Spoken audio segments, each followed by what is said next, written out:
ভালোবাসতে না পারাটা একটা সফটওয়্যার। তার মানে ভালোবাসা যে একটা আসে আমাদের মধ্যে সেটা কিন্তু একটা সফটওয়্যারের মাধ্যমে আসে। একটা সফটওয়্যার আমাদের মধ্যে আছে বলে আমরা অন্যদেরকে ভালোবাসতে পারি, প্রেমে পড়তে পারি। কিন্তু এই সফটওয়্যারটা নষ্ট হয়ে যেতে পারে। কিভাবে? অতিরিক্ত নষ্টামি করলে যে মজাটা পাওয়া যায় সেই মজাটা এত তীব্র যে আলটিমেটলি এই সফটওয়্যারটা নষ্ট হয়ে যায়, সে আর কাউকে ভালোবাসতে পারে না। সে আকর্ষণ করে, তাকে আকৃষ্ট করা যায়, কিন্তু ভালোবাসাতে পারা যায় না। কিরকম তীব্র?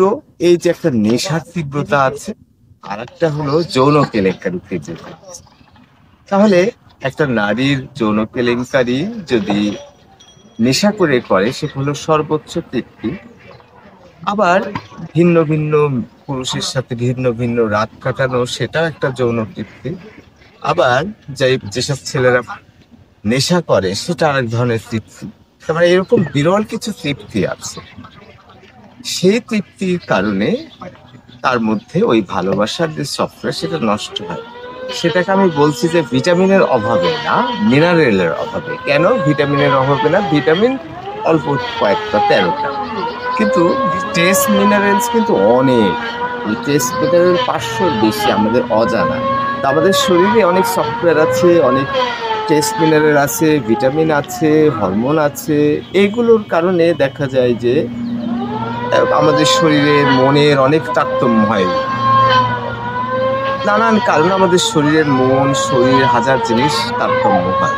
তার মানে ভালোবাসা এটা যেমন খুব জরুরি, আবার ভালোবাসা পাওয়াটা আরো বেশি জরুরি। শুধু অনেক ক্ষেত্রেই ভালো আমরা বাসতে পারি না, আবার ভালোবাসা পাই না। ফলে এক ধরনের বিশাল কষ্ট হলো ভালোবাসা না পাওয়া, যেমন সক্রেটিসের ক্ষেত্রে ভালোবাসা না পাওয়া, আর নেশাখোরদের ক্ষেত্রে ভালোবাসতে না পারা। নেশাখোররাও ভালোবাসা সহজে পায় না, কিন্তু আরো অনেক নেশাখোর আছে যারা তাদের ভালোবাসে। বিশেষ করে মেয়েরা যারা যৌন কেলেঙ্কারির সাথে জড়িত, তারা আবার এই যে যারা নেশার সাথে জড়িত, যে যৌন কেলেঙ্কারির সাথে জড়িত, তাদেরকে আবার ভালোবাসে। এটা একটা বিরল ব্যাপার।